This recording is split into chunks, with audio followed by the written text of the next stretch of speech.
सी D, ठीक है, A B C D के पैरेलल दे रखी है और हमें क्वेश्चन के अंदर गिवन था A B parallel C D, E F is perpendicular to C D. अगर तुम्हारा ई एफ सी डी के परपेंडिकुलर है तो इसका मतलब ये वाला एंगल तुम्हारा 90 डिग्री होगा, ठीक है। और जी ई डी हमें उन्होंने वैल्यू दे दिया 126 है, जी ई डी यानी ये कंप्लीट एंगल तुम्हारा 126 डिग्री का है, ठीक है। यहाँ तक क्लियर है?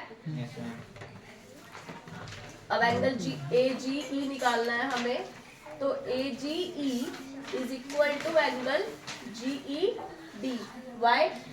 ये जो ए जी ई एंगल है ये है और ये इसके बराबर होगा, क्यों? क्योंकि ये ऑल्टरनेट इंटीरियर एंगल्स है। हमें पैरेलल लाइन दिया हुआ है कि A B is parallel to C D. अगर मैं यहाँ से इस लाइन वाला एंगल और ये वाला एंगल ऑल्टरनेट एंगल्स बन गए, तो ऑल्टरनेट एंगल्स है तो इसका भी वैल्यू कितना हो जाएगा 126 डिग्री, क्योंकि क्वेश्चन में गिवन था जी ई डी इज 126 डिग्री, ठीक है। फर्स्ट एंगल मिल गया हमें। अब जी ई एफ निकालना है हमें। जी ई एफ मतलब कि ये वाला एंगल निकालना है, ठीक है। अब इस एंगल को निकालने के लिए क्या करेंगे,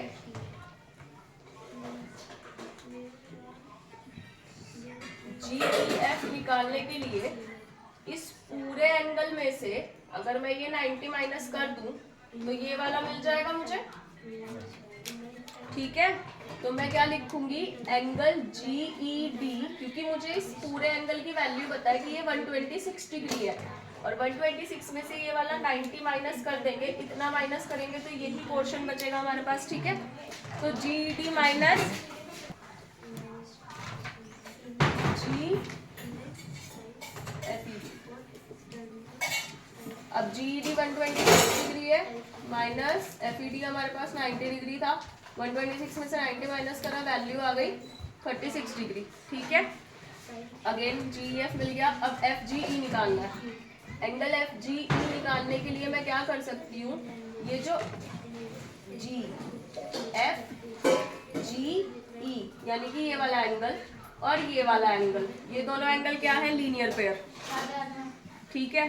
अब लीनियर पेयर कैसे बनेगा हमारा, एफ जी की वैल्यू निकालने के लिए क्या करेंगे, angle A G E plus angle F G E is equal to 180 degree, A G E 126 degree, angle F G E we have to find, bracket में मेंशन कर देना कि ये लीनियर पेयर है, ओके। अब angle A sorry F G E is equal to 180 degree minus 126 degree, 54 degree value answer.